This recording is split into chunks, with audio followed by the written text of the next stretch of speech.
Today I'm going to tell you the most important things you need to know about electricity generation. How do we actually make the electricity that powers so many of our services, our computers, our phones, our lighting, our space heating, our water heating, everything else? So if you want to think about the grid, this is kind of traditional what the grid looks like. We're making the electricity often in large scale power plants, but also in things like wind and solar. We're making our electricity, transmitting it over high voltage power lines, stepping that voltage down to get to our end use, our load, our demand centers like homes, commercial businesses, things like that. Today, I'm really going to be focused on how we make our alternating current electricity. So if you think about the big picture about electricity generation in the world, thermal power plants, this is what we're going to talk most about today, really dominate electricity generation. So when we're talking about thermal power plants, that's anything powered by fossil fuels, powered by nuclear, powered by biomass, powered by geothermal. Those are all thermal power plants. They dominate most regions of the world too, not just looking at the big picture of the whole pie, but in most regions, electricity is dominated by fossil fuels in big thermal power plants. A notable exception is Central and South America, which is more dominated by hydroelectricity, and we'll talk more about that in the hydro unit. These thermal power plants are powered by something that's called a heat engine, and inherent in the use of a heat engine is that you have heavy conversion losses. This is a thermodynamic limitation of using heat to do our work. We're going to have a lot of losses. We can only do so well at converting heat to work. So if you look at the electricity system, it's dominated by the thermal power plants with these high conversion losses. And you can think about those losses as being significant when we are thinking about the impacts of using a lot of these resources. So how do we actually convert that energy to electricity? The way we make alternating current, which is what is on our electricity grid, is with something called an electric generator. And really what you're doing is you're converting rotational energy. So we make it into rotational mechanical energy, often with a turbine. We're turning wires within a magnetic field, and that turning of that coil of wires within that magnetic field is what creates the alternating current that we have on our electricity system.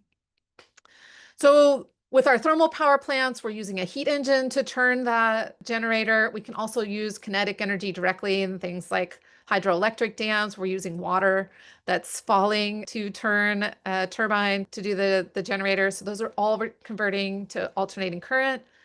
Other resources, solar, batteries, those are in direct current, and we'll talk more about those in different units. So heat engine, what are we doing? So as you know, heat, when it is at a high temperature source and it's next to something that's cold, heat is going to flow from hot to cold. And in a heat engine, we're taking advantage of the fact that heat, which is an energy carrier, is going from a hot source to a cold sink. And as that heat goes from hot to cold, we are able to make it do work for us. It's a pretty lossy system because much of that heat, it is going into your cold sink. You have to have both a hot source and a cold sink to draw that heat and it be able to produce work with a heat engine. We have three main flavors of thermal power plants that are using heat engines to turn that electric generator. We have Rankine steam cycle power plants, we have Brayton simple cycle or gas turbine power plants, and we have something called combined cycle.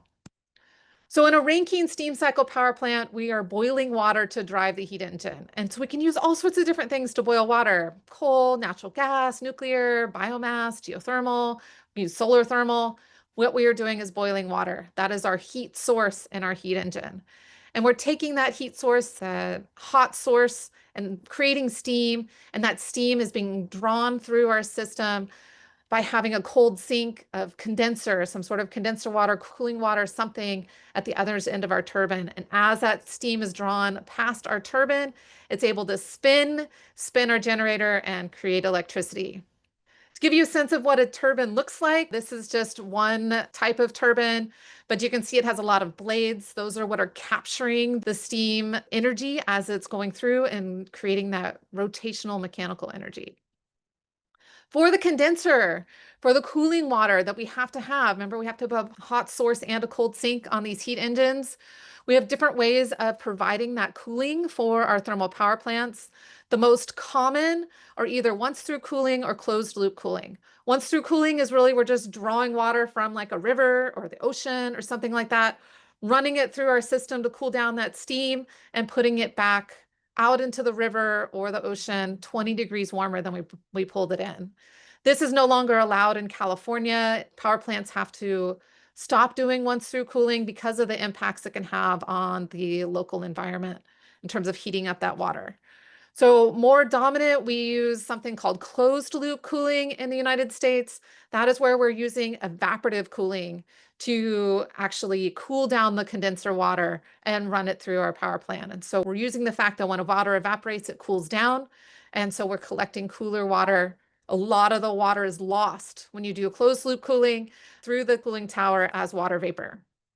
So just to give you some sense of that, this is a picture from the screens at Moss Landing, a local power plant, because when you're drawing in once through cooling, you're drawing in ocean water, you have to make sure it doesn't have any wildlife in it. And then you end up with a lot of wildlife that is on those screens, seaweed, crabs, things like that, that are being impacted. So those are some of the impacts we see with once through cooling, in addition to the thermal change of the water itself. And to just show you a picture, this is actually Rancho Seco that's in Central California. That's no longer an operating nuclear power plant. But these big towers, those are just cooling towers. And they're just using the fact that if you put hot water in there and you let it fall down, the air gets drawn up, the water will evaporate. Whatever water is left and collected at the bottom is much cooler. And they're using that as the cooling water for the thermal plant. Okay, so that's our Rankine steam cycle power plants. The next type is our Brayton or simple cycle or gas turbine power plants. Think of this really as a jet engine that is on the ground.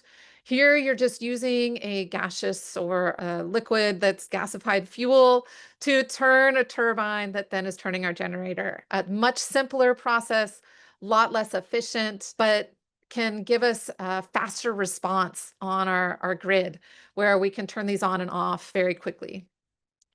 And then the final big type of thermal power plant is combining those two technologies.